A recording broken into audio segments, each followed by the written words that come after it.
happy with. They wanted Spirit against DNS. They wanted ByuN against Bunny instead. So, yeah, I think we've got a good set of matchups. It's going to be a lot of fun no matter what, cats. I think we're going to have a great little final ahead of us. Yeah. Very sad, so... yeah. That's not very sad. Yeah, it was... it's been a big turnaround since then. And we do have, to start us off on the bottom right-hand side, the Stasis Wardy Solar, who has been slaying it so far today. And in the top left-hand side, it is the reigning, defending, undisputed heavyweight champion of the world, the greatest player of all time, Juna Sotala. The GOAT. He even has a goat roaming around his mineral line. Is this why you called send Serral out first? Because now, first it's GOAT and then it's the gang. Matches the team name. I like it. It does. Yeah, it's fitting. It's fitting for the finals. Yeah. But yeah, both players going for a hatch first here on this very small map of Berlingrad Wardy. Mm-hmm. And I gotta tell you, I didn't get much sleep. I didn't get any sleep actually. Yeah. I'm nearing on like 30 hours or something, right? Like, I meant to sleep at like 11 p.m. or something like that. But then I watched like a show on Netflix for a couple hours, and it was pretty good. So, I kept watching, and then it was like 1 a.m., 2 a.m. when the Europeans start waking up. And the only Discord that I don't have muted, the only one, is Goat and the Gang. Yeah. So when I started hearing the alerts on my phone, I knew the boys were up early discussing what was gonna go down. And I just had to peek, and I just never got to sleeping. But that's okay, because now I'm wide awake again. See, I fell asleep because I was... yeah, yesterday was stressful with like a lot of things going on. So I just fell asleep, and I woke up to a Discord ding, and I checked it. I was like, oh god, the things are continuing. So I got up at a casual, my puppy also helped wake me up at casual 5:30 a.m. to crank out some admin stuff for the next 3 hours. It was a fun little morning. My boys were kind of quiet, but Solo was out busy winning the tournament, warming up for winning this one, so it makes sense. It does make sense. What doesn't make sense is your player's build. Just kidding, it's exactly mirrored. It's the same as your player's build. It is exactly, yeah. Yeah. Oh, well. Well, I wonder where they'll diverge, because obviously so far pretty standard, nothing too crazy. We know Serral is not afraid of cranking out something a little bit aggressive if he needs to, right? If he feels like it fits the map, which, hey, short map, short rush distance, you can easily get across quickly. He will crank out something aggressive, and Solo will as well. I mean, they both know that to win ZVZ, you can't just sit back and play the predictable macro game all the time.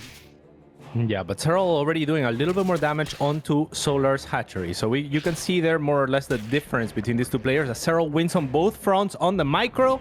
If you take note of the hatchery HP right now, right, already no unit has gone down, but we're ahead. Technically, we're ahead. You're ahead, but that's literally the server difference. So West versus, this is on Central, so obviously your player is favored, and that's the only favoring you'll be getting from it. As the game progresses, this becomes better and better for the Stasis Wardies. Longer games, Roach is easier to micro.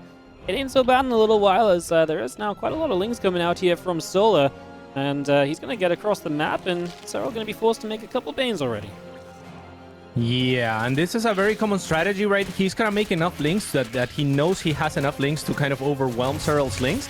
But Serral already managed to morph those two Bane links, which is the important part for him, right? Because now the idea here is Solar, in having that many links, he accounts for the number of links that Serral has or can have and makes a few extra so that he makes sure that if there is Link Bane wars, he can get on top of the links before they morph into Banelings and get to Roaches safely. But Serral already morphed those Banelings. Solar didn't find the damage. So now, in so long as Serral catches whiff of what Solar's follow-up is, he drops this on Roach Warren and whatnot, he should be in a fantastic position. That said, he hasn't yet. He hasn't yet. He's still making a lot of Lings at least, though, right? Which is good. And he hasn't seen any Banelings. So I would almost say like he's got something of an idea. The thing is, what Solar is doing isn't even really that committed if Serral isn't going to drone either. Serral does set up a pretty chunky run by around the right side of the map, so that's going to be interesting. Solar has some Lings on the left side. Of course, the Roach is gathering up, but if they get caught out of position on the map, this could be bad. They hold back for a second longer, and they are going to be at home still, ready for... Oh no, the Link stopped. They're going to morph in Banes. Oh my god, Serral's attacking into Solar. I don't like that for you at all, Cats. I like this a lot right now. Not at all. Yeah, he's going to spot the Roaches now. He's not going to like what he sees. He's probably shaking his head if we had a camera available. He sees it. So, and he's got counterattack as well. Solar, no, don't attack the Bane. Let's go. Deal some damage across the map. I'll put that in the picture in pictures. This fight breaks out. Roaches are kiting for their lives, as they need to just try and stay alive, split up a little bit against this Baneling damage perhaps, as so far Solar is in the base and he's starting to deal some damage. These Banes are going for the mineral line though. This is what Solar also needs to try and stop if possible. His attack across the map really didn't do as much as I thought it would. Gotta say credit to Serral. Defensively speaking, he just did wonderfully. Oh, does get a couple of good connections there with the Banelings. 2 red circling, or 2 red drones will not get targeted actually by Serral. Somewhat uncharacteristically, in spite of having that little bit of an advantage in the ping. And you can see what the thought process is there from the GOAT. He thinks if it's Ling Bane against Ling Bane, I'm gonna crush you, especially with the ping advantage, right? But Solar very smartly went straight into Roaches, and I think he has a very favorable position in this game as a result. Those few Roaches just split away. I don't know what happened there. That's just a bug in the StarCraft system, I swear. All it takes is a few Lings slipping into the main and boom, drones are dying again. And this is where Serral's going to start eking out a bit of an advantage to build his own Roaches with.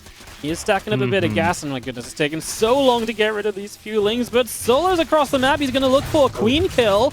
A couple Lings that he'll win the fight against as well initially, and Serral's just going to start running. That's the smart choice, right? Because he's just saying, while I'm unfavored, I'm going to run. Then you're not attacking. Then you're not taking advantage of that. We lose 4 drones, you lose 2. Solar is down by 7 workers, but he is coming across the map. But I mean, Roach is on the way for Serral.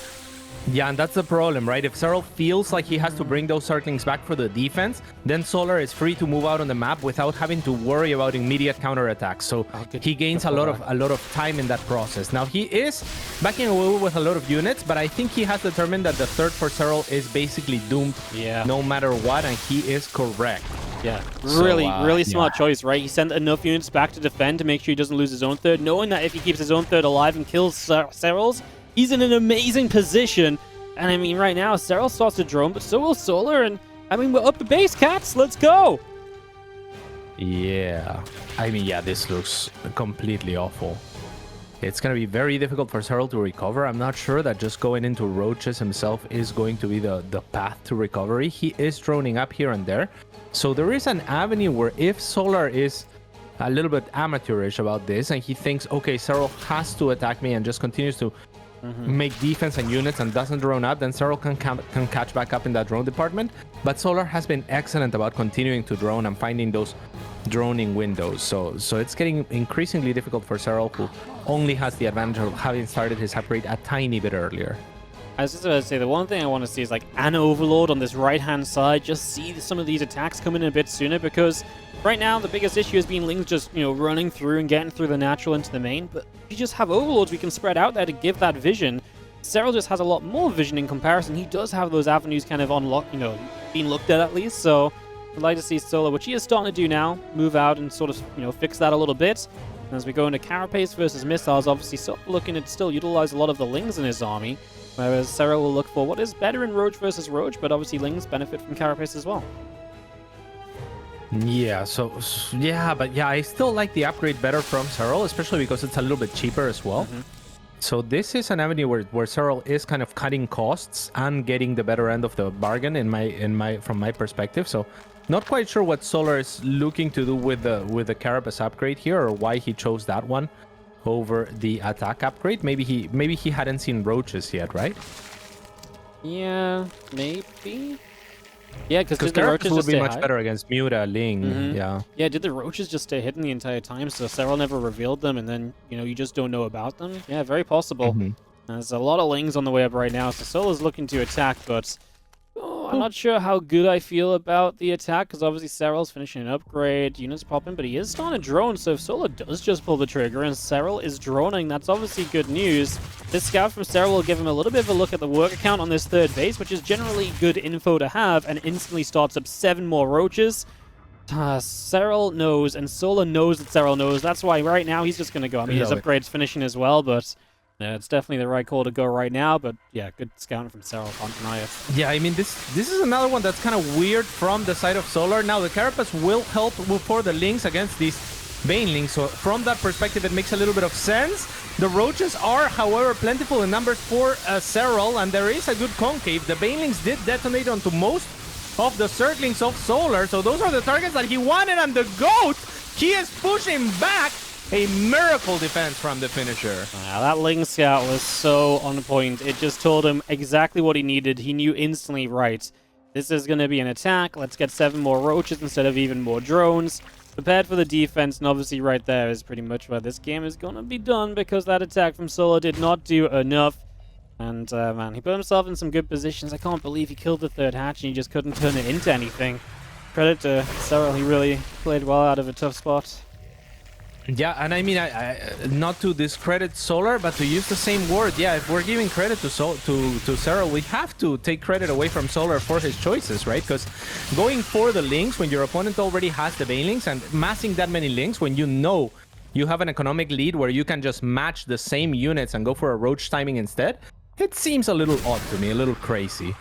I think he just assumed it was Ling Bane all the way, though, no? And if he plays Ling Maybe Roach so. against Ling Bane, but then the fact that obviously, like, I think maybe Serral just hiding those Roaches. It's okay, Cats. You know, we estimated we might lose this one, and we gave it a good go. So it's gonna have the team morale high even down a map. I think we're okay. We'll be okay. I'll tell this to myself. Will you be okay? I mean, I was already mentally preparing for how we're gonna bring it back, and I was doing the math in my head, and I'm like, yeah, we still go 2-2, and then DNAs takes it home. Now we may not even need DNAs. No, you won't need him at all because you're gonna lose 3-1. We'll see about that. I feel like you keep forgetting which of the players are on your team. Like the way you're talking about them, which is funny because at this point you must have cast like 8 matches or so with them. You would think you'd know your players by now. Yeah, they're the basically undefeated ones, except for the one match, the one fluke. the one fluke, the one time he masterfully took you down at the start of the season. Yeah, right. Yeah, our warm-up match. But I mean, we got a Bunny versus ByuN, right? Like, did we have Bunny versus ByuN, or who did Bunny slay? Bunny beat Spirit. After falling horribly far behind and looking out on Ravens, basically. Bit of a Raven abuser in that game. Do you believe in the... I think that Bunny... I believe in Lambo versus Classic. I believe. Hey, last time we beat Lambo, we did it with 800 gas in the bank. You don't remember that? That was brilliant. We didn't even need the gas. Yeah, but that was a different Lambo. We're talking about a different Lambo now. That was What's changed? Lambo Prince. This is Lambo King. You definitely introduced him as Lambo King back then as well. 100%. Well, there is a difference. I can't see, like, I can't even speak to confidence because Lambo wasn't too confident going into today. Like, he doesn't feel at his best. But then, guess who brought him back up? It was the GOAT. The GOAT. Brought him back up for him to take himself down when he lost to Killzone prior. So yikes. No. Not. He is ready to go for this one. I mean, Lambo is a big time player. This is the finals. He is gonna destroy Classic in classic fashion. We'll see when we get there, Cats. This game has not actually ended just yet as we go up to 4 places champ, each. yeah. Yeah, I mean, obviously, Sola's trying to make mutas, and then Serral is making Hydras. Is there maybe a chance, that we go for like a big Baneling timing and we just make a low amount of mutas and we crash some Banes into Hydras and we have a very good time? There's definitely a chance. Yeah, I think there is definitely a chance if there's no Infestors out or anything like that and Solar does manage to get maxed out, then Banelings are very supply efficient. Serral does have 2 Banelings out on the field, and Banelings for Serral could be the answer to this from Solar. He's gonna see the Baneling that's actually upgrading Serral, that is with the Overseer. He might be able to delay it even, and he's just gonna move out and said, nice. He actually goes for the... He's just brilliant. So he goes for the perfect upgrade to delay here. That's gonna buy him a little bit of time to react in whichever way he wants. I would not mind an Infestation Pit from the GOAT here, but he's just gonna decide he's gonna attack before Solar has a chance to use the Baneling speed. Solar kind of knew about this attack coming through on the bottom side, but he's kind of being split up, and he has to deal with that while also dealing with this. But the Banes are coming in full flank, but they're slow Banelings! Yes! Go slow Banelings, go! Force the split, Roach Ravager, do your work. I don't know if it's enough, but it was a good attempt. That was brilliant from Solar, yeah. If that Contaminator hadn't been up and that was speed Banelings, And also, if he yeah. hadn't lost 20 drones in the meantime, that could have been brilliant. It was brilliant. It was the best possible move that he had available to him. Yeah. And the setup was incredible, but it just was not enough this time around. In spite of catching those Hydras off of creep, they're incredibly slow as well. But yeah, all the credit to the GOAT, right? Like we see the little details really coming into play here as we're talking about like, oh, the contaminate. And, you know, like in my games, you think contaminate? Yeah, who gives a shit? You know, it's a few more seconds. A few more seconds in this type of game where we're watching two of the very best players in the world. They make all the difference. Absolutely. Just going to be seeing these Ravages. Roach is moving through. I don't think we'll have enough here. Obviously, lots of units on the way out from Serral, who is finally going to show up for his gang. He's not been there all season long. You know, he's shown up every now and then, but he's faltered. In the finals, when it counts, I guess he's going to have to lead the way, and he does step up, but it's okay, like I say. We're happy that we had a good shot here. We definitely gave it a very good go. Without server advantage, we all know that this would have gone the other way. And we'll move into the 1-0 deficit with our heads held very high and very confident for the next couple of games. We'll see about that one, but yeah, I am incredibly happy. You say that the GOAT didn't show up, but the GOAT showed up. We won every match that he lost because he had already predicted. He messaged me before each match. He messaged me, this one we win 4-1. So you know what? Today I'm not gonna try too hard because I really want to see the team morale lifted here. By virtue of them feeling that they are autonomous and that they have the power even without me. That we would be here even if I wasn't the GOAT. That's a true GOAT. Leads by example. It's true GOAT. Leads by example. Can't actually close out a game he was very ahead in. I'm sure we'll see some more of that as we get ready for Lambo versus Classic.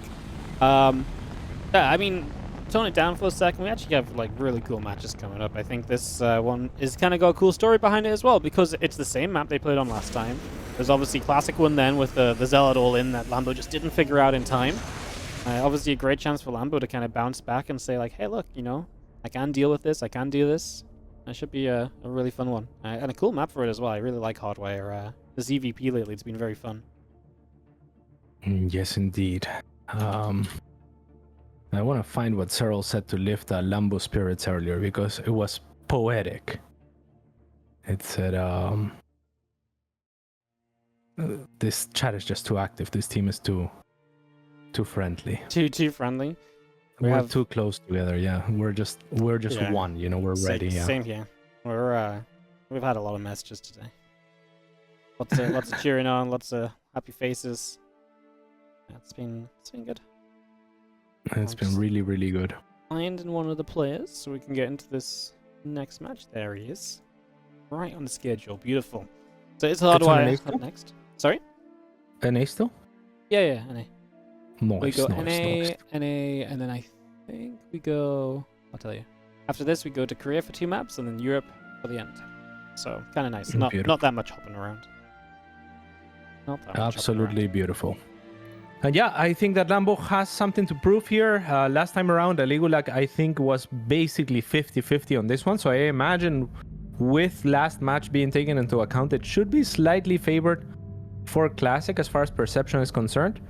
But yeah, nothing that Lambo cannot overcome. The cool thing about all these games is that I actually think going into every single map, there's no outright like, oh, this guy should pick up the win. Like, I think that's what's really cool about the matches we got. It's it is genuinely very close. Like, I know we like to shit talk and, you know, be all behind our team and stuff, but like, I just genuinely, like, any map can go any way, and I wouldn't be too surprised about any way that any map goes, considering each one is just a best of one and everything, right? Absolutely. Yeah, and when we were making the lineups, Lambo proposed I can tank Curious. I can tank like a bad map because I'm not feeling too hot today. And then Serral replied, we don't need to tank anything. Everyone is winnable. And then Lambo said, I meant win on a small map. And Serral said, that's more like it.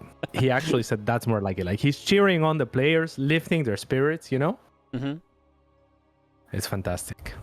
All right, well, let's dive into game number 2 of the Casta Civil War Grand Finals. And we are going to start up on your boy, Cat, so take it away with the epic intro. Spawning in the bottom left-hand side, hailing from Germany, and in fact, the greatest German Zerg player of all time, it is Rebellion's Lambo King.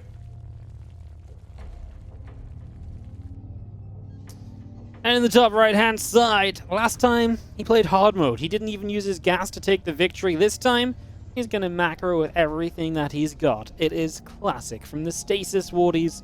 And of course, he also represents Alpha X. Of course. And after this, he's going to be so demoralized, and people are going to be like, keep your chin up, and he's going to struggle with that one. He's going to have to spend so much energy. I like that one. Just came up with it, too. Didn't even plan it. That's funny, Cats. 30 hours no sleep. You're hitting your peak right now. 30 hours no sleep. Quite possibly, actually. Yeah, when I start getting delirious, I just say whatever comes out of my mouth. All right. Nothing super crazy initially. Hatchery gets to go down on the natural. Nothing too weird there. Classic doesn't block it or anything, so pretty comfortable startup here for the first few moments in Hardwire. I'm just thinking back to the last time we played, and obviously joking around about the, beating him without gas and stuff, but if I remember right, you said afterwards, Lambo was like, oh, I lost to the first two Adepts. The Adepts got in, they got a couple kills, and just really, with the build that in Classic did, it was very hard to stop. So definitely this early game going to be quite critical to getting off to a good start and into that mid-game setup, which if Lambo gets to mid-game CVP in a good position, I am terrified. Yeah, it was a nightmarish scenario, so much so that I believe it was one Adept that killed like 3 workers or something like that. It was just ridiculous, because it was just something that you wouldn't believe Lambo, because Lambo literally wrote or made videos on like how to approach this matchup in the early game, right? Like he's my go-to guy when I'm struggling in CVP. I'm like, hey, what do I do? And he's like, you gotta do exactly this. So yeah, I don't expect him to fall on the same sword here. Oh no, absolutely. I do think this is going to be a much tougher game, as Classic will open Stargate, so you will look for a little bit of that harass initially. Obviously, worth mentioning as well, that last game was Serral favored for map, not for map, but for server preference.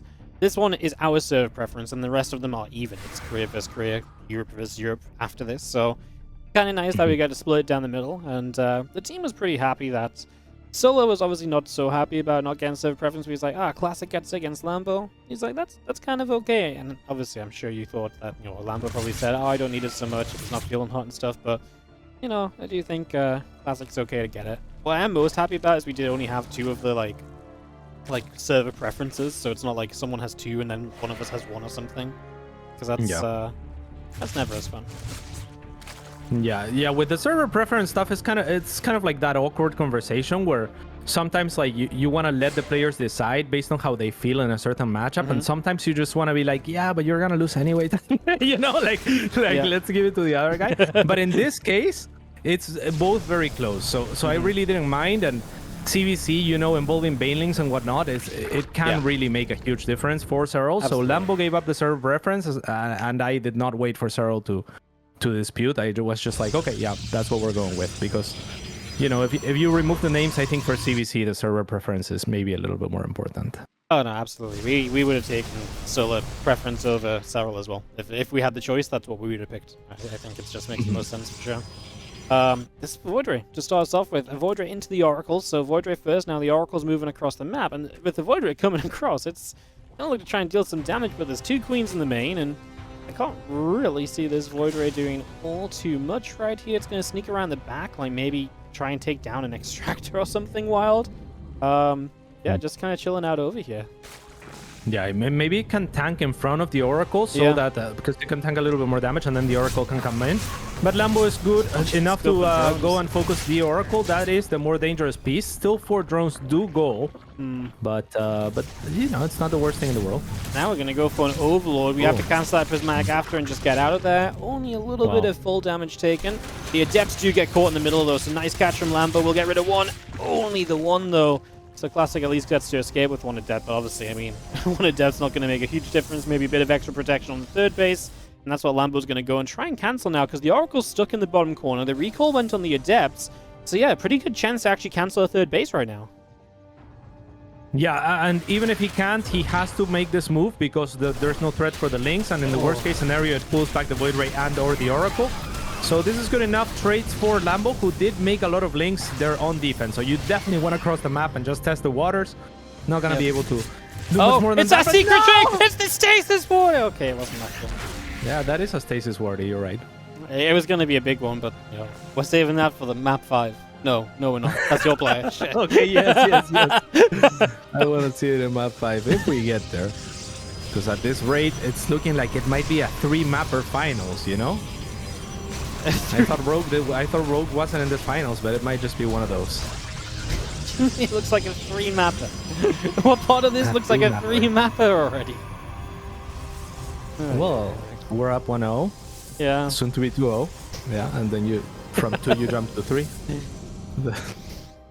I mean, the math is correct, yes, but you haven't got the in-between bits to go with the math. So you say. Yeah, 1 we'll + 1 is 2, but you don't have 2 1s. That's the problem. Not yet. I can see how you don't see the 2 1s that I'm already holding. But Lambo in a pretty good position, didn't take too much damage. The creep has been good.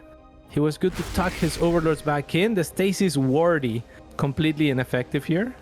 Well, again. Lost mining time. We'll drone the can't mine for a while. Lambo's going to keep on getting distracted, bothered by it. Boom. Archons show up in the main base. Queens are dying. Drones are dying. Probably time to get out of there. Classic. Please save that Archon. Okay, the Prism was on its way over to help. Not a bad start, though. 3 drones. Still save the Archon. We're going to really make the most out of this, going for Roaches as well. Good effort from both sides. Micro. Yeah. Really good, actually, on either side. Classic has made a very strong comeback from the army as well. Like, both Hero and Classic, they look like they never left. Yeah, no, it's crazy how strong they came looking back. Same with Sue, by the way. I know he didn't sign up to this event, but, like, man, he's been looking good in some qualifiers, considering he is just back, as we're back for some more drones. But the Archon, my goodness, Classic. You're getting me scared. Oh, there's a Stasis Wardy. That's what we like to see. And we're also building double Stargate Phoenix against incoming mutas. I'm also a big fan of that, actually. Yeah, it is actually a pretty good response. Of course, the muta primarily here are going to be to get rid of that pesky Oracle and to push back the Archons so that they can no longer do anything. But Classic has already been good enough to evacuate. He won't even need a recall or anything like that. So, yeah, good heads-up play from him. He hasn't added on extra Phoenix, though. What? He's not. There it is. He's adding on loads of Phoenix. He's already got 2. Yeah. He's fine against the mutas. Obviously, the big question here is how many mutas is it? And just figuring out, do you want to keep building Phoenix? Is the point you want to cut at? Right now, Lambo's starting to switch back into ground units, so you don't want to overbuild Phoenix. And I think like 4 to 6 is fine here against 9. Against 9, maybe just like 4. But obviously, if you go a bit too overboard in Phoenix production, you can get caught out, as we are going to lose the Prism down the right side. At least it is empty. Nice catch from Lambo.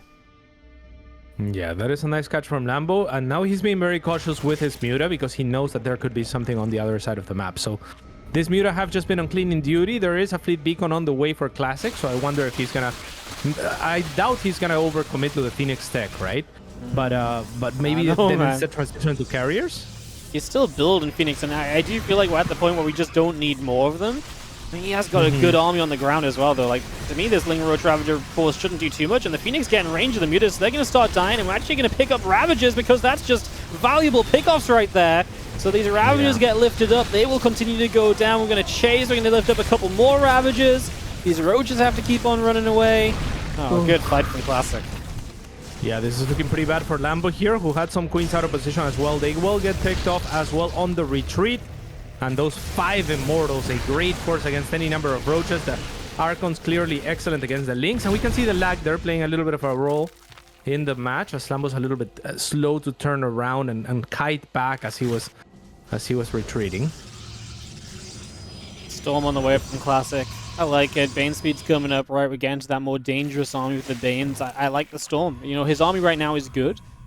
Why not just improve it even further, right? Just give you that option. Especially as a few Corruptors come up as well, right? Nice to soften those up a little bit. Maybe keep the Phoenix competitive for a little while. Yeah, the Fleet Beacon hasn't really been put to use, so it seems like it was just kind of like a defensive, just in case Fleet Beacon. The Muta are still 5 So they are going to be able to one-shot probes. Now they're 4, so not going to be able to continue to do Classic that. has no idea where this army is, though. He's completely lost track of it. Good. His Phoenix are harassing, and now we're going to take this fight. I mean, as long as he doesn't lose the base, I don't think it's so bad. The Archons and Immortals are in a decent position. So yeah, I mean, he got back here just about in time, and yeah, he's going to be able to push this back. Wow, that was dangerous, though, as he has still got the Phoenix then across the map to maybe make use of now and kill off a few more drones. Yeah, that I can't help but to think that there had to be a better angle for Lambo to invade into that base and maybe threaten some of the probe line while threatening the Nexus with the Banelings. Instead, he decides I'm gonna try to detonate the Banelings onto the choke. If there's like enough army that I can blow up, maybe I can just end the game. But I think he should have just been content with trying to do as much damage and maybe take down that base. Yeah. Instead of trying to look for the engage. Yeah, he probably could have got a bunch more probes and stuff if he just went straight in our line. He's just kind of flying through. They're going to die to the Phoenix, and obviously Lambo wasn't expecting much more of these, although every extra probe they get is obviously nice to say goodbye with, so the extra probes, and we do have Banes rolling into the third of Classic. He's not going to see it! No! Classic sees it! Oh, he's so busy fighting on the bottom side, but that is a lot of Banes to give up, so the immediate counterattack potential from Classic is huge. Lambo has 16 Banes. He's morphin Banes so far forward. If Classic just sees it, so far forward. Yeah, if he just goes full Classic, go, go, go. Have no respect. That is a bit of a reckless just maneuver. commit. Yeah, that is a reckless maneuver, but it might work out. They're going to get stormed right now, no doubt. And there goes the storm. So already bruised are the Banelings. They do finish, but they're bruised enough that a second storm will clear them before they connect to the army. At least a lot of them, and if Lambo's not careful, so... Lambo's obviously trying to come in from the two different sides. The High Templar are trying to keep themselves safe. Preemptive storm on the bottom and the top, and here we go. Lots of storms. High Templar trying to become Archons. The Immortal and Archon force just won't die because the Classic's going to take down this army, take down this base. We're going to tie it up because it's not going to be a 3-0. 1 + 1 = 1-1 when it's on other sides of the scoreboard, cats. Just making it exciting. It's making it exciting. Yes, but so it would have been really boring if we were winning 2-0 by now, right? Yeah, absolutely.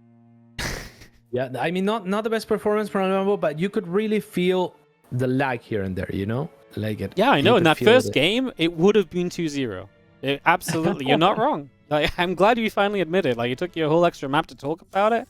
We can go back to that CVZ if you want to talk about some more. I know it's the only win you've got to talk about right now. We can go there. Yeah. What is the next one? What is the next one, Wardy? The next one is the CVZ between Armani and Korea. This one's actually pretty fun. So we're hopping on over to Korea. All right. Korea it is. On paper, probably Creator slightly favored, huh? I actually think this is very down the middle. Like, Korea's been very good lately, don't get me wrong. But Armani is absolutely dangerous enough to take this down. He is. He's been beasting, yeah. He's been beasting here. I'm gonna illegal it really quick to see how much energy I need to send to Armani, you know? Yeah. Yeah, 60-40. 60-40 is what illegal thinks. So we What's should be good if it's in favor of Creator, yeah. Well, sadly, this time you don't have the server advantage either. They're both in Korea, playing on Korea, so on a level playing field. I guess we'll see what happens. Hey, the one thing that I worry about is that repeatedly, Creator has all season been like, I don't want to play 2K atmospheres. Like, I don't want to play 2K. Oh, nice. And I think initially, we did put him on Blackburn, and then I think he was like, map 5? I don't want to be the ace. And so then they went into a whole new round of discussion, and they come out, and he was like, okay, I guess I'll play 2K. But that's what's kind of interesting, though, right? Because to me, like, I'm like, all season long, he's like, I don't want to play 2K. I'm like, hi, 2K is it's just fine. Like, does anyone really not particularly like 2K? Like, that's the first I've ever heard of that. It's rare, for sure.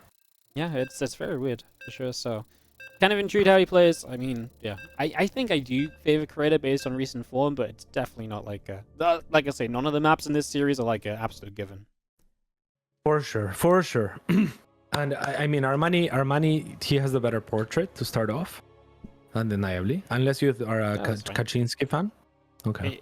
If you wanna be a fan of the Panda portrait, and that's what you gotta talk about for your players, that's what you gotta talk about. You know, you take it away, cats.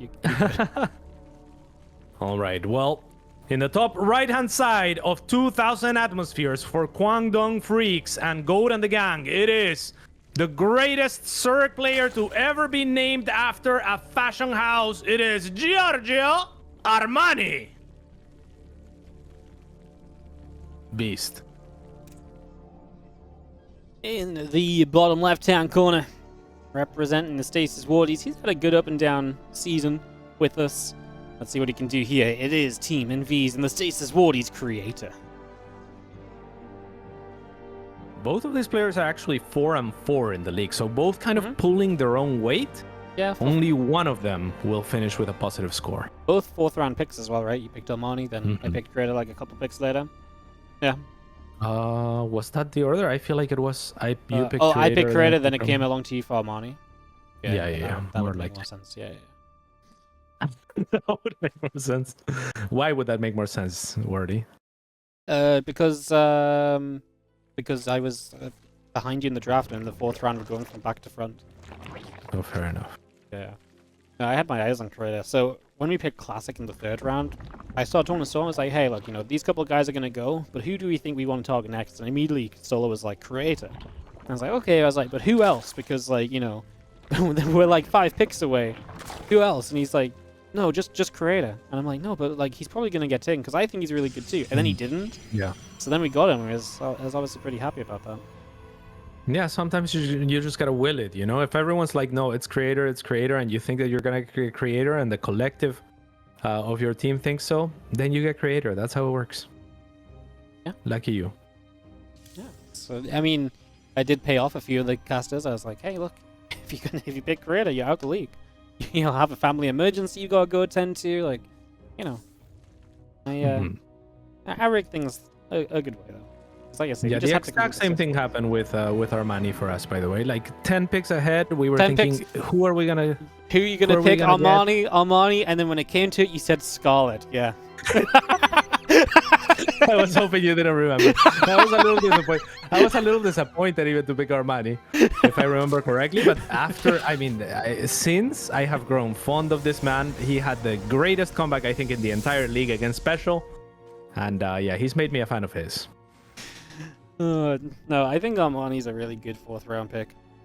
He's the thing is with Armani is he can beat anyone, right? And I think it's the same with Creator. Best of one, he can beat anyone out there. And that's what's so dangerous about these 4th round picks. But then they play against each other, and it's like, well, what the hell is gonna happen? There's one Adept gonna get in here, doesn't get the drone. You know what? Building spores ain't so bad. Well, that is nice. Building the extractor too. Nice save, Cats. Your guy is on point right now.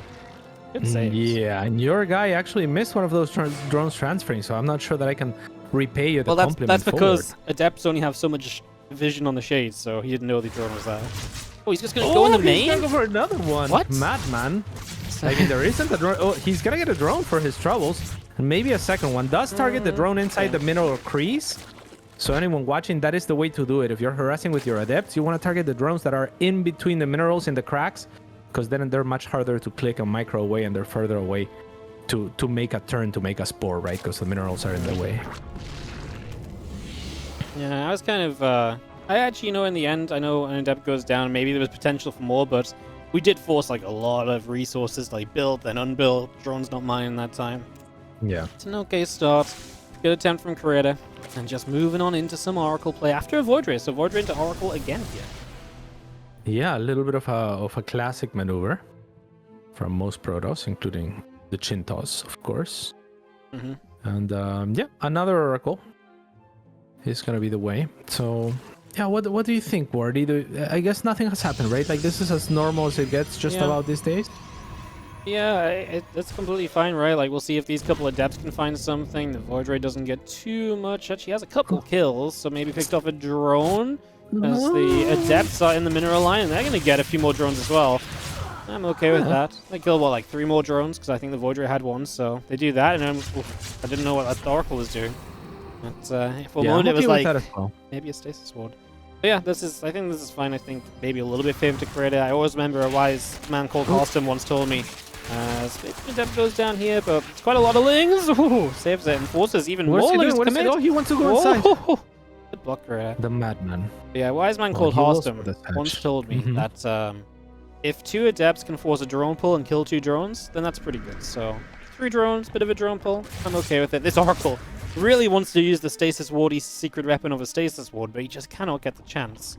Armani has prepped well as another drone went down to the Void Ray, though. Yeah, that's a little bit annoying. Of course, and yeah, I will agree with Harstem almost every time, but it makes a difference as well when that happened, because these were a little bit later adepts, so, you know, he's gonna have a few more drones to spare, and it's not as bad as the first couple of adepts showing up, so I think we're okay. I think it's a wash. He also has more adepts to give out as well, so, you know. Truth. Yeah, I mean, we're just seeing like a drone down here, drone down there. 4 adepts dead, 9 links, 7 drones. Like you said, across the board, nothing too crazy. These queens want to push the Void back to guarantee that this 4th gets up, and it should get up. Void can't kill the drone that quickly, but it will just go for the hatchery. Yeah, queens are there in time. Nice job. Nice preempt. He might have forced a cancel there. Second Void coming in, though. I don't think the second Void can do much. Get some creep, though. It's always nice. The queens are still there. Creator! They're still there. Yep. Okay. This Oracle is just consistently, finally got its stasis ward off, well handled by Armani. It's just consistently putting itself in what feels like very scary places. He's going to get another couple drones. This is really nice. 4 drones off the Oracle as well. Yeah, Overlord spits out to finish, so we want to keep an eye on the Overlord to the very left of our screen. It doesn't even show on the minimap almost. I know, it's but crazy. That guy is going to look to suicide or jump into the base of Creator at some point and confirm and see what the follow-up tech is going to be. Armani already a little bit late to it, actually, and he really wants that scout because it's going to be Disruptors most likely. Yep, it would be really nice to see that as Creator just moving to 4th base, getting some extra lings without issue. Cats, I gotta say, I'm pretty sure you're not meant to be 20 supply down. I know you're banking a little bit of cash right now as well, but definitely feels like those drone kills are adding up a little bit. Yeah, no doubt. I mean, yeah, it's the drone kills, like you said, the mining delayed, it's the little things that have gone in Creator's way so far. The morphs early on into the Spore and the gas, and then losing an additional worker. Yeah, it's been a little bit of bleeding here and there from Armani. The game is far from over, but it's not looking too pretty. Oracle just hiding behind the mineral line. Just gonna have a choice of where it goes. Run by. He's gonna get in. There's Disruptor. Oh, no. Creator. He's actually gonna save the Disruptor. Oh, wow. Just? No way. Wow. Please, Armani. Wow. And the links inside don't do anything. And he's killing drones with the Oracle, which just gets out as well. 1 HP. Guys, you remember the first time we played and everything just went right? Feels like that's happening right now. That was a disastrous few moments, I mean. I can't believe the Disruptor's alive. Yeah, the Disruptor lives. The Ling Rambai that was split doesn't do anything. The Oracle finds kills and gets away. All within the span of like 5 seconds. This game went from bad to worse, to much worse. Yeah. No, it definitely hasn't been looking good for you, man. Like, Armani has a lot of money. He's going to build 13 mutas. You know what? If there's anything to build, mutas might just be it because you're a little bit behind. You need something to pull you back, and mutas can do that, right? Like, yeah, there's voids up, but they're not super quick. I know about get flux veins, and that'll help. And obviously we got triple Stargate to make Phoenix, but like maybe the surprise factor if they hit the right time is probably the thing I'm most scared of right now. So I don't like. I want him to do a move that hasn't been pulled since an early Spaniard. The move is called the Alastor. Harston would be familiar with the Alastor because it was popular back then. But basically, the Alastor is when you just pull Muta and you don't show them until ever. And then your opponent attacks into them, and then he's going to see the mutas. He's going to see the mutas as he catches one, but he is a bit out of position. Obviously, this corrupted muta force moving into the natural start. You're going to battery up, super battery even on the cannon just to keep it alive a while. The Void Rays are going to get back, and that's only 2 probes going down initially, and we're even going to commit to the fight. Armani's going to turn into this. I like that. Yeah. I like seeing Zerg die. Yeah, I think he had no escape there because the Corruptors would have taken, would have gotten told. So it's either, the Voiders are gonna be attacking the Corruptors no matter what. So the Muta just turned around to do damage while the Corruptors are taking damage inevitably. But yeah, it's not good trades. What's interesting is there's more and more mutas coming up. Now, we're not building Phoenix to like help against them. So obviously, Korea's just content that he's able to do enough here just with like the Voids and so on. It does mean he's going to be able to start up some carrier production. I feel like he's got 1 carrier, 2 voids. I mean, if you're making more voids, maybe we just make some Phoenix. But I don't know. I feel like it's good anyway. Ling Run by into the natural, though. This has been open a few times now as cannon is staying alive, but that's the end of the healing, so the cannons will start to drop, and Chris got to deal with this as Muta's on the left side. Baby. Giorgio, is he making something happen? The supplies are starting to equalize a little bit. And Giorgio Armani is finding a little bit of comeback potential here and there. Void Ray is not particularly good against Muta. The shield batteries are unpowered. So Giorgio Armani actually taking a couple of very good trades. The links are continuing to spill into the natural base expansion. Giorgio knows that the warpins are in the main, so he's just gonna click on the Nexus. Okay. And this man, if you give him a little bit of momentum, Wardy, he can really roll with it. It's a lot of Lings that are going to die on the back end of this. He did kill 20 probes. That is nice to kill a Nexus off. Don't get me wrong. Good run by. Can't deny that. I just wonder. The army, though, is still just Ling Muta. If Creator can just plug the hole in this wall, get secured a little bit, like, Creator's army is great if we get a full-on fight. Obviously, Armani just wants to base trade. That's exactly what his army is built for, and I think that's what he's going to start to do, of course, as these Mutas start flying in, and this is where maybe we would have liked to just see some Phoenix. We're actually just going to send the ground army forward and then send the Voids back to deal with Mutas. I don't hate that, as obviously Armani's going to go and empower some of these Stargates, and that's the right move for him as well. As you see, Creator a little bit split up across the map as well, so Lings are getting some good fights, full surrounds, and oh god, why? Why are we fighting like this, Creator? Please be careful. Too bad. Oh, I love this, and the Muta can now outpace the Void Rays on the retreat. There is no recalling to your army, of course, so the Muta should be able to get on top of this army and clean it up before the Void Rays can reinforce, and then the Infestors can come in handy against the Void Rays. The Void Rays do catch up. They are not that slow, but most of the heavy hitters have been taken down, enough to make room for the Infestors to move on forward and land some wonderful fungals, hopefully, surely, now? Hello? No. That's his last fungal. Wow. He's out of energy. Okay, he's got one fungal left. The Disruptor's looking for the Infestors, though, but the Mutas are going to get the Disruptor before it happens. He tries for it. He doesn't quite land it. Creator just needs to... I feel like Creator just needs to...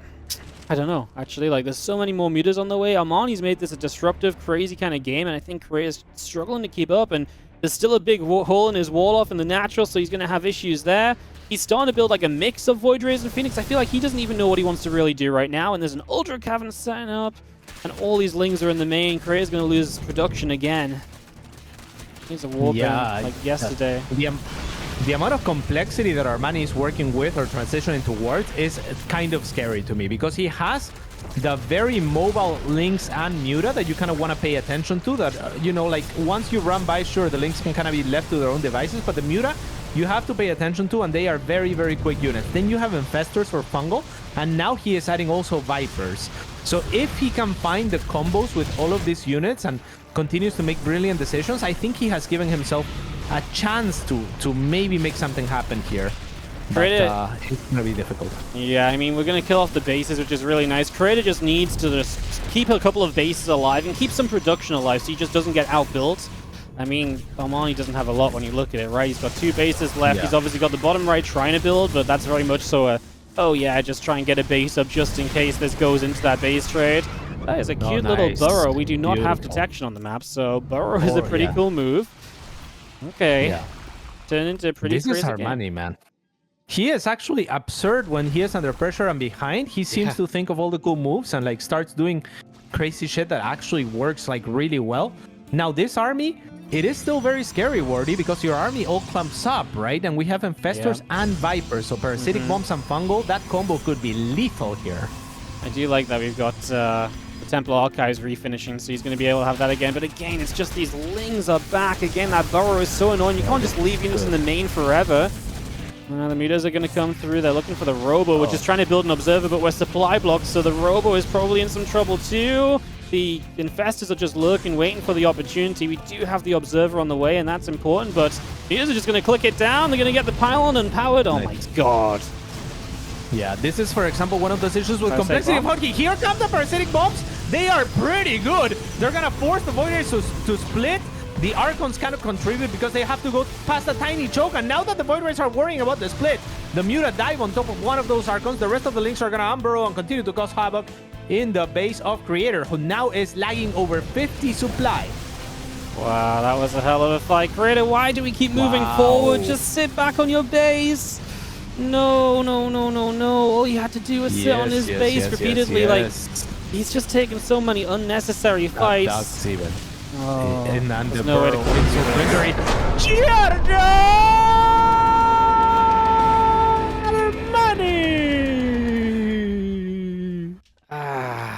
I actually think Creator really had this as well, man. Like his army's like Yeah, there, like he did have it. he just He needs did to have sit it. on needs to sit on the base, man. Sit on the base and he's good. Ooh, what an absolute beast. I mean, the 2 greatest comebacks in the entire league, same guy, from behind, out of nowhere. Just unbelievable. Yeah, I mean, I can't disagree. It was a pretty sick comeback. He just had to sit on his... Like, Creator spent so much effort trying to defend the main, he could have just rebuilt gates on the bases that he had, you know? Like, sit on the batteries, sit near the cannons, sit anywhere other than in the main base with no defense.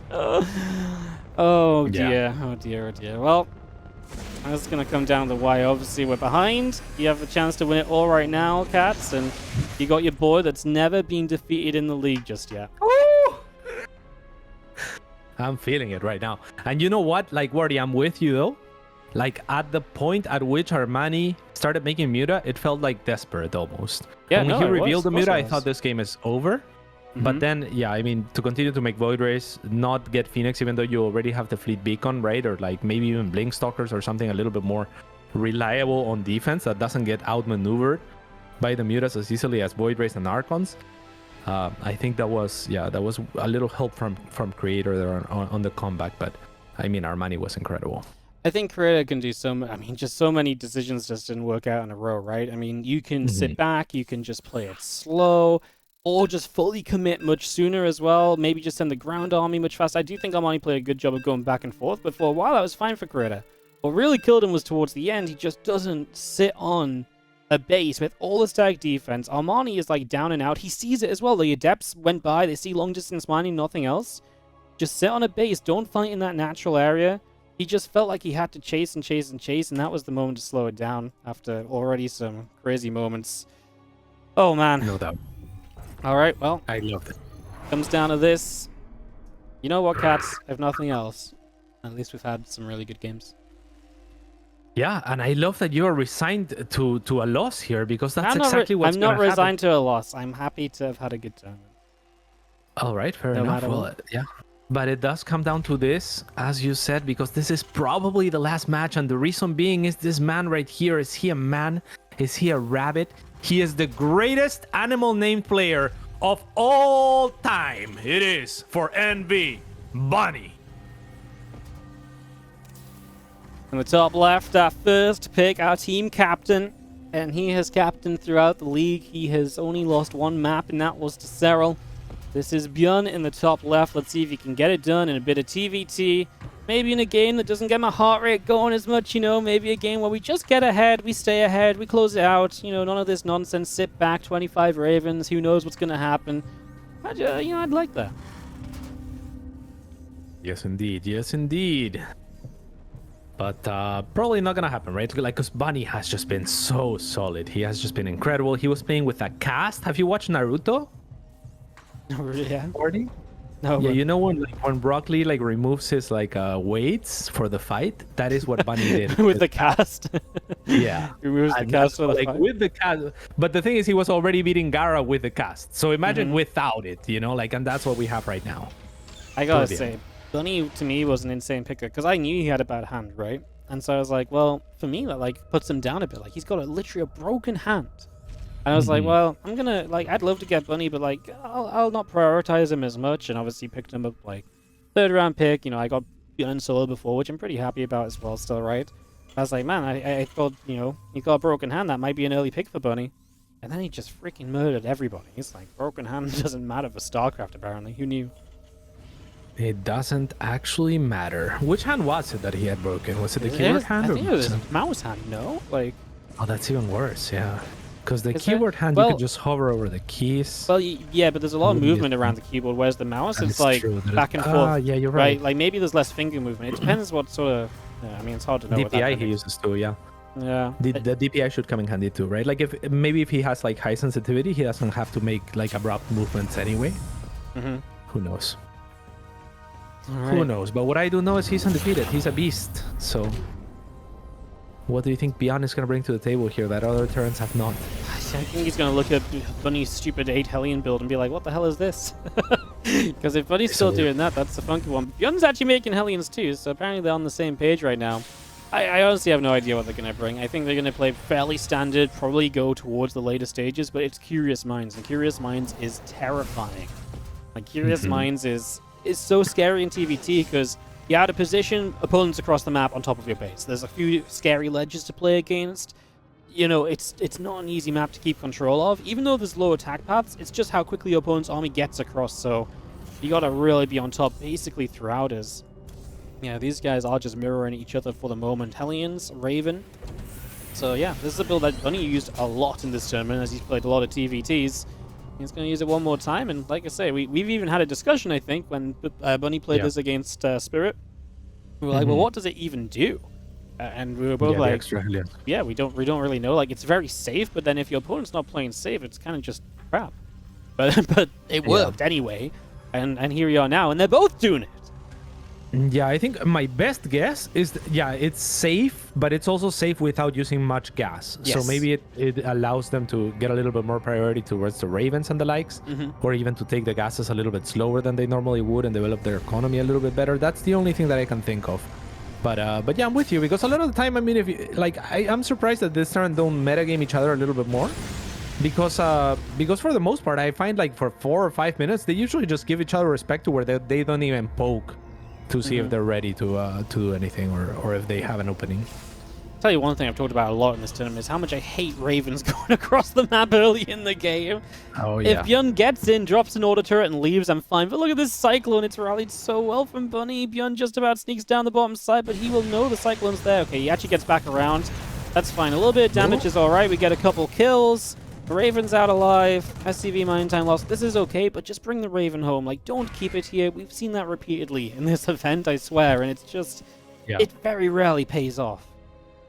Very rarely indeed. And yeah, I think you're right. If it's like one spell worth of energy as well, it's fine. But if you start using 2 or 3 on the other side, then it becomes really tricky on defense, right? Because then your opponent has the Ravens to disable the tanks. And then if they win the fight, oftentimes they just win the game straight up. So you gotta be really careful and really budget that energy as best as you can. Yeah, no, it's like Raven's just so critical in this matchup. It honestly, to me, it's ridiculous that people are sometimes like, yeah, let's just use it on a mineral line. And you can obviously kill like 10 SCVs, but sometimes it's just doesn't even matter if you lose the Ravens. So it's a very risky, scary way to play. Little differences here. Third Raven versus Vikings from ByuN. So ByuN going to take a bit more air control. ByuN will have a little bit more kind of potential just kind of cats with the Ravens. And that's honestly pretty much it initially. And now we're going to start sitting back, and third CC is actually on the way up already here from ByuN. And ByuN is not building a third base just yet, but he also isn't on faster racks. I guess he's just committing heavy to this attack, and that's something ByuN needs to be very careful of then, because this attack will be scary. It might just be. That is a good position for the tank, however, from ByuN, so yeah, I like that is a little bit dangerous. Oh, Yeah, I like this a lot less. On site here?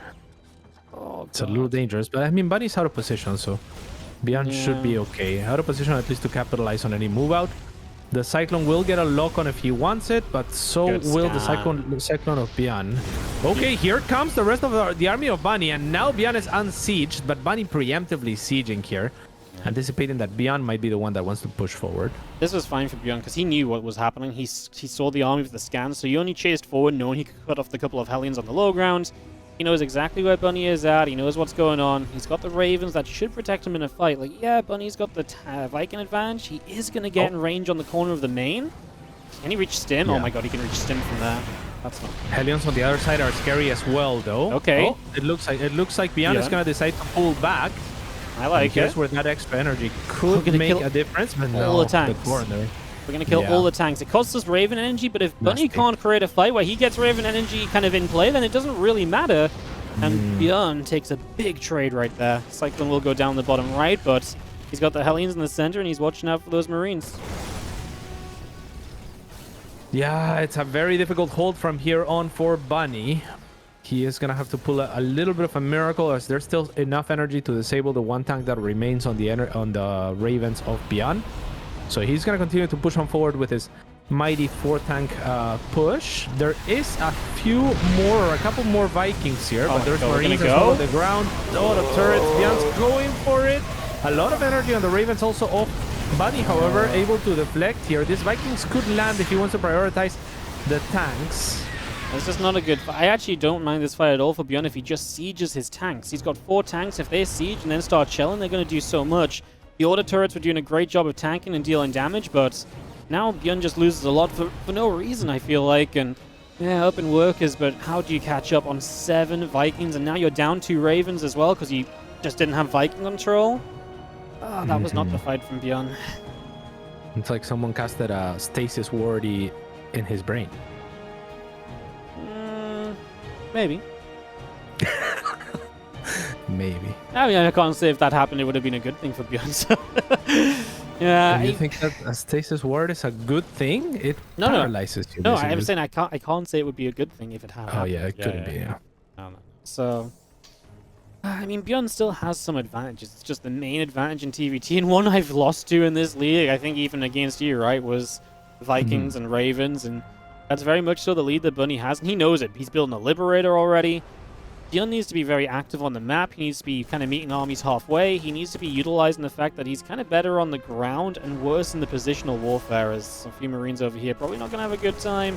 Actually, they're going to get to take the tower, and then he will see this army of Bunny moving over, so now ByuN can kind of pull back, but will it be in time? He dives for a Raven. Now he's just going to go in. There's not a lot on the ground. Yeah, there's no Marines here for Bunny, so that was actually really good ByuN, here. your tanks! Oh my god, your tanks! ByuN, do something about your tanks! Bunny also messed up. Oh my god, Siege! What's happening? What are we doing? All the turrets go down. ByuN just clicking forward. He just won. He did it. Oh my god. He's done it. Oh my god. What was this fight? That was complete and utter chaos. And I mean, ByuN, to save your team's life, he defeats Bunny for the first time in the league.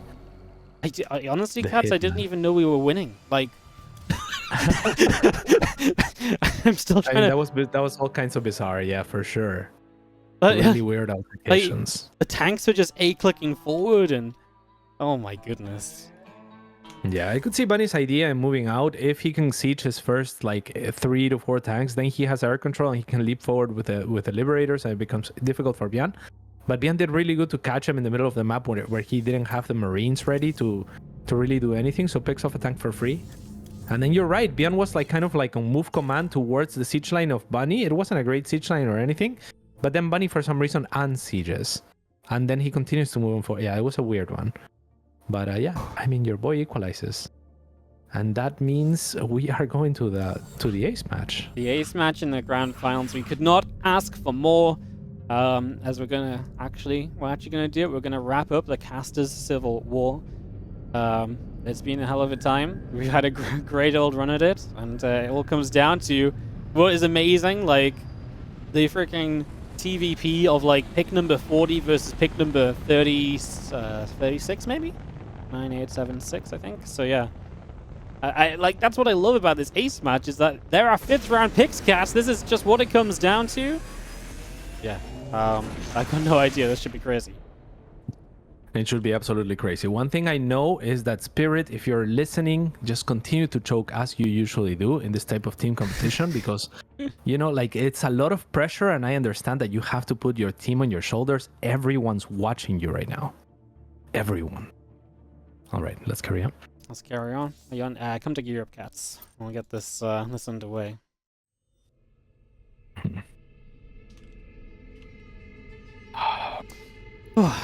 I feel like we're all stressed, man. I know you've been very talking about it, like, you know, you're gonna win this whole thing from the very start, but this is what it comes down to. One best of one, DNS, Spirit. So it's true. It's true. I honestly, like, it can go either way. DNS has played great lately. Remember that time he did actually beat Reynolds Protoss in a tournament? That was a great moment for him as well. Yeah. I mean, DNS is also 4-4 in the league compared to the 1-6 of Spirit, I want to say. And if you combine that with a score with a Ward, he's 2-4. Spirit is 2-4. No. What was DNS? 4-4. 4-4, yeah. Spirit's 2-6, but the thing is, Spirit got all the bad matchups all the time. TVT he didn't want. In non-TVT, Spirit is 1-1, I think. Yeah. And TVP, he's 1-1. He took down Zaun. This man don't mess around. He is pretty good at PvP, but DNS is a beast. We call him DN Ace, and we've called him that from the very, very beginning. Who would have thought that his nickname would come in handy here? As in the chat, everyone said, go, go, go, DN Ace, DN Ace in action. DN Ace, go, go, go, said Bunny. And DNS said, I can't escape my fate. Well, our chat was telling Spirit he's the one true king, he's the god. Everyone believes in him. So yeah, that's more pressure for him. Yeah, it's more pressure. You know what? Doesn't matter. He didn't even read it. He was ready to play already. He doesn't bother with Discord. Bottom right, the stasis wardy is Spirit. And in the bottom left-hand side, give it up one last time for Goat and the gang's last representative, the greatest Protoss player to be named after an internet-based communication protocol of all time. It is DN Ace! This is the match that Spirit wanted. He said, no problem. He specifically called, like, we were about to submit. He was about to go out on Curious, and he said, no, no, no. Actually, if I go Curious, I get Bunny. I don't want that. I want Blackburn. I want DNS. He said, that's what I want. Really? Yeah, Wait, yeah. Really? You know, we were. No way. I was about to That's paste to you my lineup, and they were, and he was like, no, no, no, I don't like this. He's like, I'm gonna get Bunny, and he's like, no, no, no, and he changed No it. way. Yeah, yeah, yeah. And then when I pasted your roster to my team, everyone goes like starts doing like the laughing in Korean and going, God, Spirit's so smart. So Oh man. yeah, big. Yeah, okay, now I'm a little bit nervous. I have to admit, but yeah, DNS doesn't suffer from nerves. You know, he grows from pressure and stuff like that. So I think that is gonna be the edge that he's pulling through with here, as he's gonna come back here. Doesn't even bother poking at the SCV. He just wants to scout, wants to know what's going on, and is gonna get out before the Reaper pops up. He's just a genius. He is so smart. He has learned the first 2 minutes of a TVP.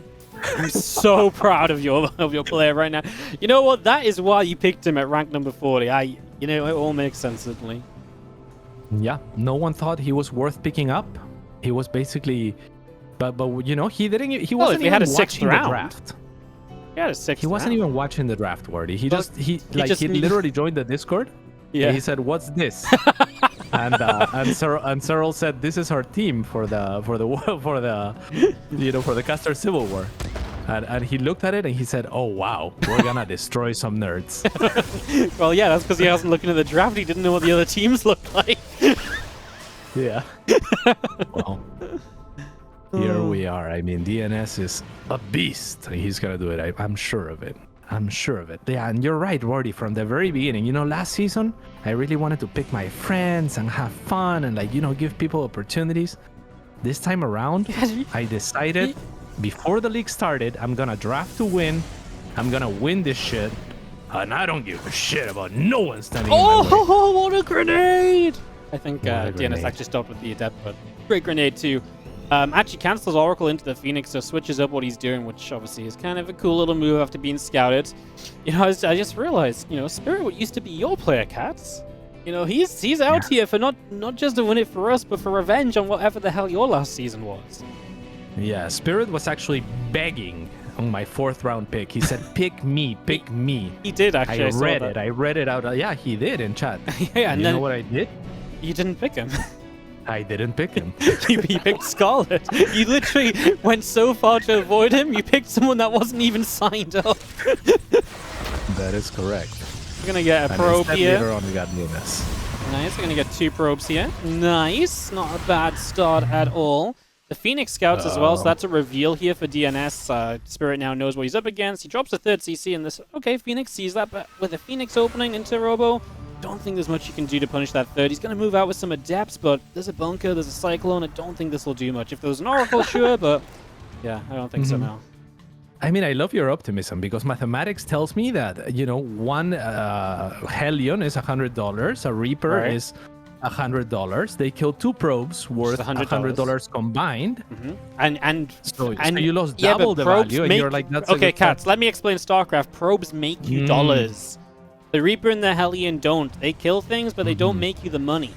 As Phoenix is going to go and bring the Cyclone and Viking into the base here. Well, that's going to be maybe a kill on the Phoenix. Now, the Adepts are in the natural. They've just shaded back, actually. We kill a Phoenix. Maybe we lost an SCV. Yeah, okay, but we also killed one Adept. Not bad. Not bad. This time around, you might be right in your assessment, Wardy. Not too bad at all. It's gonna get repaired as well, the Viking. I feel like a little bit of the villain here. I want to be the villain. The villain. But What, the being villain... the first round pick, picking Serral and just winning the whole tournament? Well, not so much from that front, but like I feel so very selfish and driven right now. Like I want this victory and I can feel my ego just like feeding from it, like my teeth grinning, you know, like my energy is like so negative. Every time I see like Spirit, I like want to puke, you know? I mean, I'm going to be a bit bummed out for like an hour or two if we lose, but... I say an hour or two, maybe like a couple more than that, but... I don't, I don't look at DNS and think of hatred. Yeah, I love Spirit. He's a great guy, to be honest. But yeah, there's going to be a Phoenix here. A hallucinated Phoenix going to be jumping into the main of Spirit. Trying to just bait some sort of a response. And honestly speaking, Wardy, like, yeah, what's going on in this game? I am just like shaking with nerves. I don't actually know what's going on. Yeah, I'm wiggling a little bit. I'm just like, oh. Am I winning? No, I'm wiggling a little bit, like in my chair. I'm like, oh god. This is no, it's just kind of even, right? Like, I actually do genuinely think bias side early game was good for Spirit. You kill a Phoenix, that's always big. You want as many Phoenix as possible. We got a couple probes, killed an Adept. Yeah, I think this is fine. I'm not sure we need the double bunker. Spirit's like, you know what? My best kind of game is the one that goes to like 29 minutes, so let's go there. But you know what? DNS is pretty good at those games too. This is true. This is very true. But yeah, Spirit, you're right. And I mean, I would love an epic. We haven't had too many epics today in general. Very quick day of matches. Like, it's been a long day, no doubt, because we've had so many matches. But not too many epics, right? Like you would expect. No. The first series was like long. No. Higrodita. Keller's Q was long, and the Nice Reno. That was an epic. Truth. Yeah. There have been some epics. Spirit is like trying to cut off these Phoenix. They're going to go back down the right side, which means that then he's actually out of position. So DNS going to win the little gamble on which way to fly the Phoenix right there. Spirit realizes it, pulls back. And he also, Spirit just got the scout on the gold base, so he knows that is on the way up here. And we'll lose a few SCVs. That's somewhat expected when these Phoenix are in play like this. Perfect recall, though. Bunches them up, flowers them, and they bloom on the other side. Safe. He right-clicked and pressed his ability. He nailed it. Yeah. I mean, that is what happened if you want to be less poetic about it, Wardy. Nothing poetic about Swordos. Oh, come on. They even have hallucinations. They have all the good stuff. And yeah, they are going to be chilling here. A lot of Zealots on the field. So this is a classic introduced at some point by Chinese player Jim, made it popular. It is the combo of the Phoenix Colossus. That's alright, we've got a little drop around the left-hand side of the map. We've got bunkers at the front. Yeah, the couple Vikings going down is not ideal, but Vikings aren't like a main go-to right away here because there's just going to be so much kind of Zealots, Colossus Phoenix. It's tough to kind of use them, so we're actually trying to prioritize the goes as we do run into the gold. And we might kill a cannon or so. I'm going to force a super battery, that one. Yeah, that's a good ability. Not even. Yeah, we might kill, on the other hand, a medevac or so with this Phoenix. Yeah, but we pulled the entire army back. Look at this. One medevac moved an entire Protoss army to the top left. Like a magnet. Wow, so much, yeah, the energy expenditure that he used for nothing else on the map. I mean, I'm okay with the army pulling back home. Gives Spirit time to set up into his ghost. He's got his CC going down on the gold. That's going to finish up here. And again, he's playing a very defensive position. And okay, yeah, DNS kind of gets to see it and look at it. This turret might get to finish and push the Observer back, but he notices. Good play from DNS. He'll get himself an SCV. And Spirit just going to sit here. Man, this is a lot of army supply from DNS, but surely this is where this massive wall-off is just going to come into play. No, we do have EMPs available. We're not going to drop them too soon. DNS thinks twice about attacking in there, and I don't disagree. He is going to Prism into the main, though, and that's something which Spirit does not really respect just yet, although he brought the Prism back, maybe by mistake. I like this a lot from DNS. He's going to think about the next move and opening up the ground so that he can maneuver in between and find, or try to find someone. No, don't get EMP'd. Okay, he's going to get EMP'd. That's okay. One ghost dies. Yeah, Worth. I mean, I don't know what the EMP is meant to do there, because it doesn't really do too much. We're going to stim into the main now. He knows the Prism is on the way in there. He is watching that Sensor Tower and its motions. We're going to target down the Prism here, and we're going to cancel the warp in, of course. Yeah.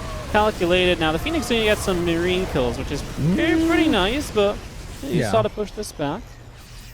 Yeah, a little bit hopeful there from DNS. Even if the warping finishes, I think Spirit had the ability to pull enough that, you know, like he was never going to do too much, because he, again, doesn't have the option to do anything else anywhere else on the map.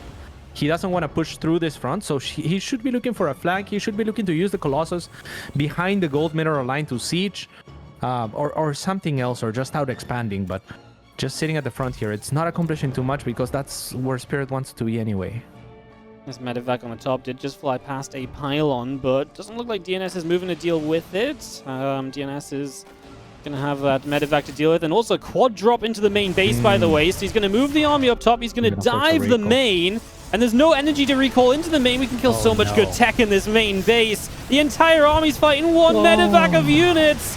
And what are we warping in? Maybe like a DT? I mean, surely there's a scan though, right? We kill the Dark Shrine, so that's the last DT we'll see for a little bit. We EMP it, we're going to kill the Nexus off, and we're going to probably get like a couple pylons as well. Obviously, this army doesn't really have much escape though, and that's my biggest fear, is going back across the map. A counterattack could obviously be huge right now. Yeah, and there's not much else going on the other side of the map, but there's only 2 Phoenix remaining, so they're going to take a while here to really get rid of this medevacs. The Stalkers. Nice. Yeah, beautiful. Okay, good with the Stalkers. I was going to say, if we get away with a bunch of units after this, that would have been disgusting, right? Like, that's just not meant to happen. Yeah. There's a good pullback on the single Phoenix that's low HP as well. This one Ghost got left behind. The medevac, run for your life, go! Okay, good job, medevac. Nice. Get back home, get some energy. Has a lot of probes. Now, it does mean DNS has a large standing army, but his actual income is going to be struggling. Losing the main, losing probes. He's trying to get up to carriers. Oh, I'm a little afraid that Spirit has no real way to deal with carriers, and I hate the fact he's sending this low HP medevac back out. I mean, send a new one or heal it up or something, because, like, a Phoenix will just tap it down full of units. And that's a Phoenix. That's a Phoenix from the sky. Notice DNS. He has been really on point here. Okay. Doesn't notice in time, unfortunately. But yeah, both players are really looking for the 3D moves here. Like, DNS was kind of like pushing with the Disruptor forward and baiting with the Phoenix for a Spirit to stim forward to kill the Phoenix and then hit a Disruptor shot. But Spirit scans before any of that happens. Like, that's what I love to see in a game of StarCraft, where players are like in this very sharp edge type situations. Back in the main base, going to knock down a couple of pylons here, as the single carrier won't do too much damage too quickly right away. Gonna unpower the Forges, probably gonna get cancelled on this next game. DNS is moving across the map, and he does have an army supply lead. These Marauders just gonna be left here as Spirit is gonna start moving up. He sees the motion, so he's gonna get in position, and surely there's only so much you can do. From the other side of that mineral line, the Vikings are gonna get some shots off, but there are the Stalkers, and there's not a lot of Vikings, so you kinda gotta be careful with them. Yeah, the Disruptor shot's not gonna go anywhere.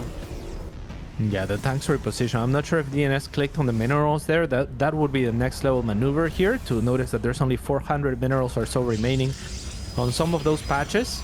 I mean, you can see from the animation as well that they're kind of beginning to get mined out. So that avenue will be opened at some point soon.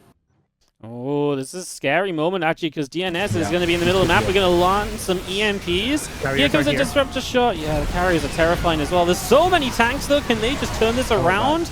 For the moment, yes, Spirit is dodging away from the Disruptors without too much issue so far. Just has to be so careful, man. Each of these fights, resources lost is like even, and the income has just been ping-ponging back and forth. The problem is, to me, Spirit is set up for like late game, like lib range, so many starports, command centers. He's got so much investment. I know there's carriers here, but oh god, yeah, that's scary too. No, stop chasing. It's not going to happen. Yeah, I don't want Spirit to go any further than this. I think that position was fine. He had the tanks pre-siege, the EMPs went off, he caught the army unsuspecting, but anything other than that, and I think it's just not as effective as this. Warp in of a DT and a few Stalkers will start to stop this drop as well, though maybe we run to the natural and get some kills. At the same time, though, actually DNS is the one pushing forward. Now, again, there's a lot of tanks, and there should be SimCity, but the depots don't raise just yet.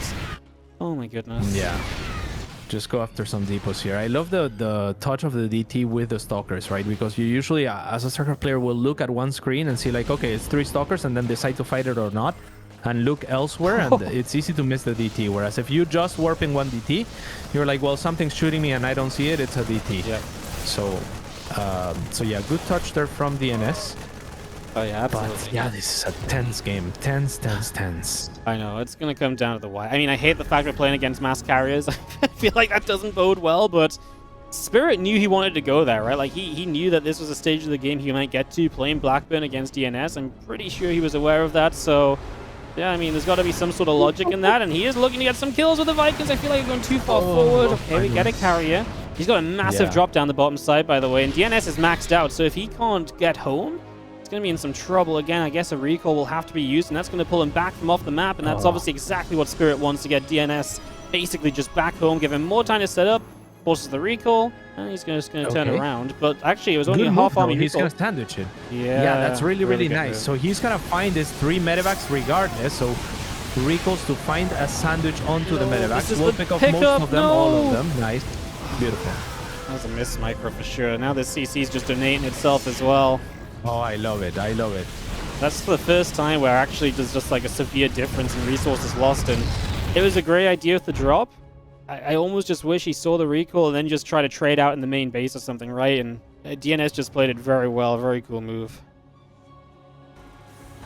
Very cool move indeed, but he keeps angling on this location. I wish he just went north. I understand, however, if he goes north, the path that's the faster one to his base, and now his newest triangle third gets opened up for the Terran to exploit.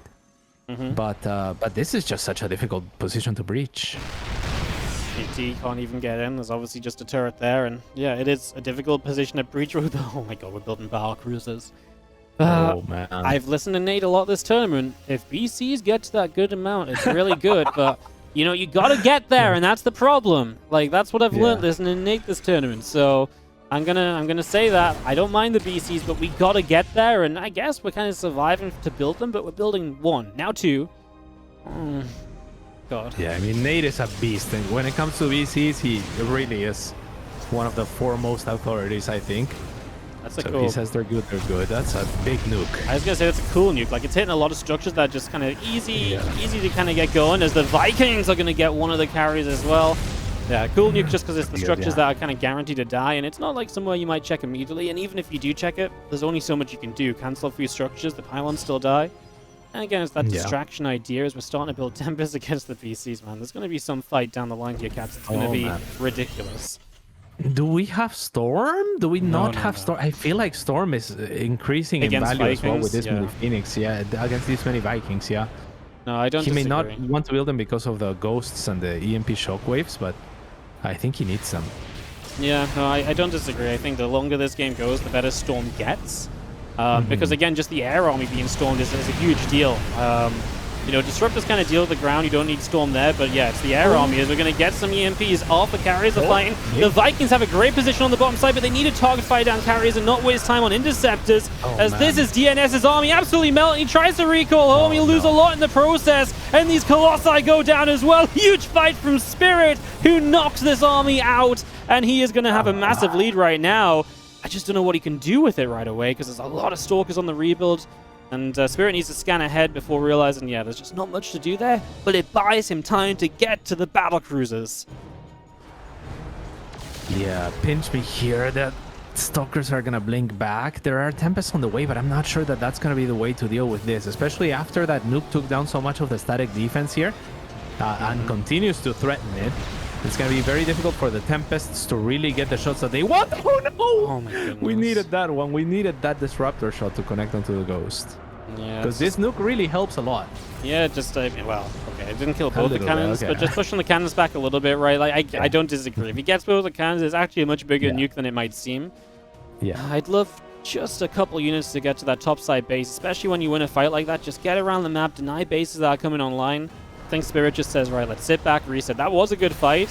So he's just going to kind of sit back and say, okay, I can't take advantage right away. My army wasn't set up for that, but his army keeps improving. And now the PCs are going to go to the top side, and that's not a bad way to kind of get rid of a base and shut down some economy. And again, resources lost is now favoring Spirit. Yeah, DNS did get maxed out, but again, no Storm available. And with Tempests, I mean, I do like the idea of Tempests now that the triangles are being prioritized as well, and that this, I guess the 6 o'clock base is going to be... yeah, but I don't like this fight. You know what? I wish the BCs had just teleported further forward. Actually, like, they could have teleported really on top of this. The slow zone is stopping the units from getting away, so the Vikings are having a great time. Yamato's on the carriers. Goodbye, carriers. Okay. What do you mean, okay? This is not good for you at all. There's a bio army you can't defeat if these disruptors don't connect. There's only one disruptor. Oh, no, there's more disruptors. Oh, they will connect. They will connect. No, they won't. Don't worry, they will connect. There's nothing that says these disruptors should connect to this fight. I say they'll connect. So, yeah, I don't know why he does that even right now. Like, this is what he needs to do. Reinforce like crazy and just fight with your static defense.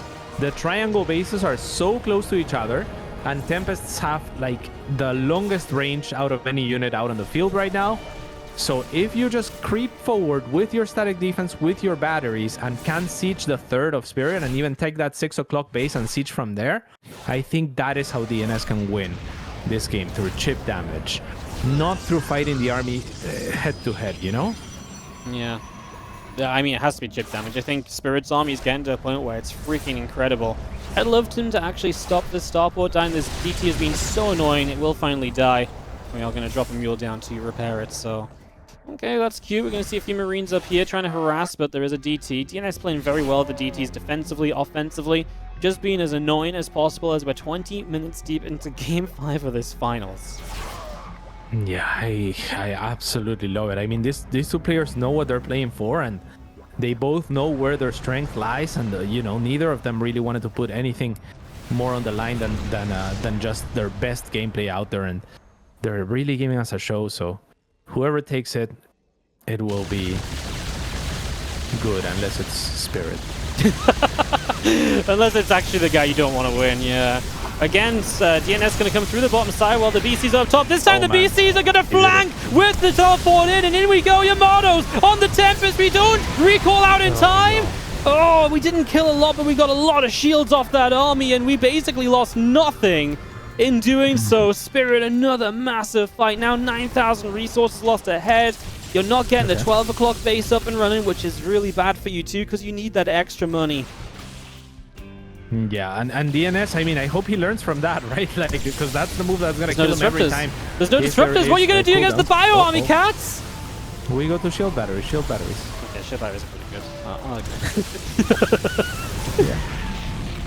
These BCs now are on cooldown, don't have Yamato or teleport. So as long as the army remains tagged, need to make sure that you have an oracle still. Is there an oracle on the field, or did it die? There is one. There's an oracle. It's in the army as well, so it is there.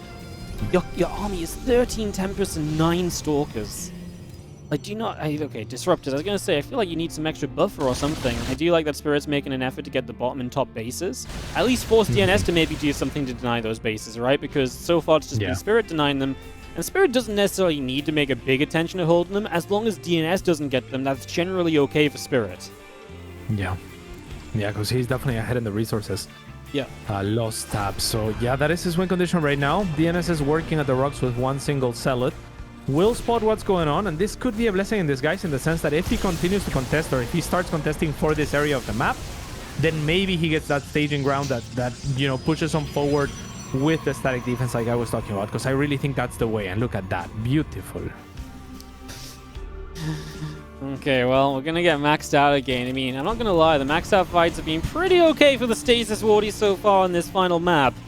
But obviously every maxed out fight in TVP is freaking terrifying, so that's worth keeping in mind. I will say that the maxed out army of Spirit is worth 3,000 more minerals and about 1,500 more gas, so worth keeping in mind as well. As a single BC to harass the top, love that, get rid of a few of these probes. Obviously we are consistently working towards larger and larger armies right now as workers go down.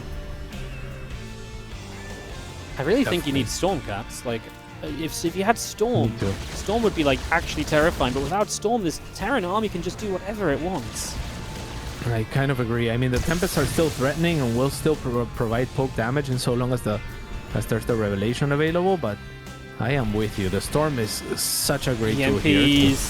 Oh, they were nice EMPs, but the Tempest shot back was nice. I thought it was the Vikings that were going to move forward there, but they did not. The tanks are going to take a forward position, so I guess he wants to move forward, but then he's going to go through the slow zone. That, I don't know if that's good. like, I'm not super afraid of the Protoss army, but like, if you're gonna sit in the slow zone, then anything's really possible then. Gonna line up a nuke on the top side of this army, and then maybe we come around the bottom side. Looks like the Ghost will probably just go down, unless there's no detection. Observers on the top side. Oracle's just not found a Revelation. Nice nuke.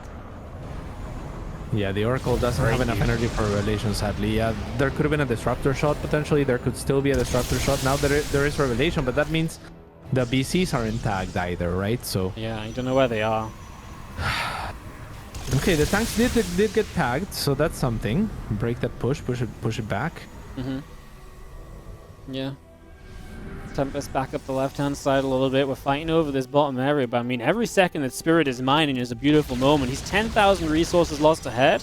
DNS just needs to stop this base from mining, and probably get the top base going as well. Like, he needs to start making a difference in the economies, and he's just not doing that right now. And this Viking BC army wants to be careful, needs to be cautious, but you know he's just waiting for the moment to strike as well. He knows he's got something coming soon. Another nuke lining up maybe here. And we're just going to keep on that, pushing that stack defense back, man. This time I guess Disruptors should clean it out, though. Yeah, do nukes count? Do nukes count towards resources lost?